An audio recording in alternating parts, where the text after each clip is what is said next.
Okay, so this will be my review of the Amplifi Instant Mesh system. And let's start with the positive things with this Instant Mesh system. It was very easy to set up this. It was quick and easy. It took about 4 to 5 minutes maybe to set up all 3 units. Once you have set up the first one, the router, then it was very easy to find the other 2 units as mesh points. And also the design of these units are quite beautiful and very small form factor and so on. So the design is a very positive thing with these Amplifi Instant Mesh points. So the design is very good. But now to something negative about these. And one of the negative things is the software, the app that you install on, my example, the iPhone.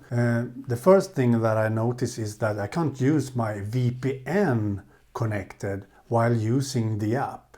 Because every time I have the VPN connected before starting the Amplifi app to set up these, then it couldn't find these units at all. And I think that's strange because it shouldn't use the external IP addresses or anything. It should only use the local IP addresses. And my VPN service, the NordVPN service, doesn't block any local IP addresses or anything. So it only blocks external IP addresses. So why wouldn't the app work with a VPN? I don't know why, and I think that's really strange actually. So to find all the units I have to disable my VPN and then use the app to set up these. And every time I need to do some changes to these configurations and so on, I had to disable the VPN before doing that. I think that's really strange because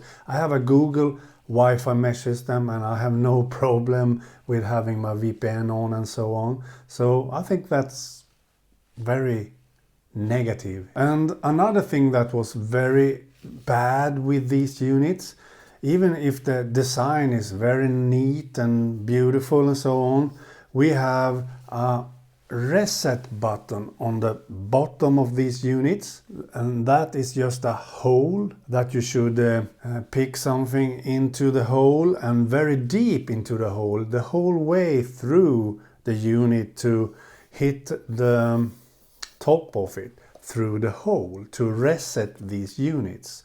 And that was a very huge hassle for me. So for example, when I have set this up the first time and then I would change the Wi-Fi network, then I had to reset all the units before changing network and create a new network for these Wi-Fi mesh systems. So every time I want to change and start over again, I had to reset with using this hole to pick something into that hole to reset these, and that is very annoying too. So you can't reset these or anything in another way by just resetting through that hole, and it was a huge hassle. So one of the mesh points I have now have problems with resetting because I think I have for some reason destroyed it when trying to reset it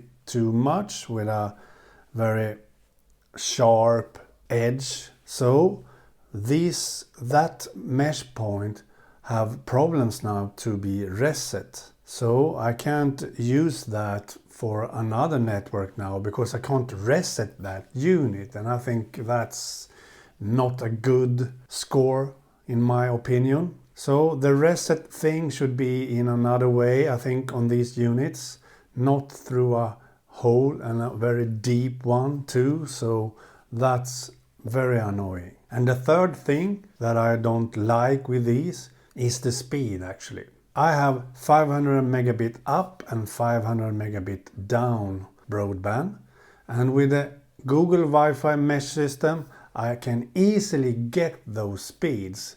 In fact, even a bit more sometimes.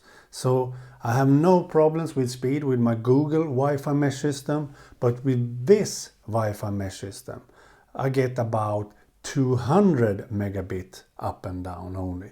And I think that's bad. And one of the reasons I think I get that is that it, for some reason, uses 2.4 gigahertz Wi-Fi band instead of 5 gigahertz Wi-Fi band sometimes. Most of the time it uses 2.4 gigahertz instead of 5 gigahertz. And I don't know why, because it should switch between these automatically and so on, depending on the strength of the network and so on. So why does these units use 2.4 gigahertz instead of 5 gigahertz? I think that's strange and also quite bad. So because of that, I only get 200 megabit speed. And maybe I do something wrong, I don't know, but I can't find any way to do that better in the settings or whatever. I have tried everything, but I still get around 200 megabit second. And I can't find any way to only use 5 gigahertz, for example, instead of 2.4 gigahertz.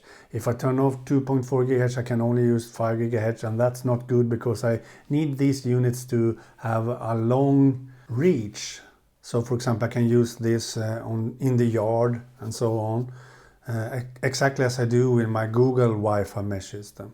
So the 2.4 gigahertz band is useful when you have the need for a long reach of this broadband.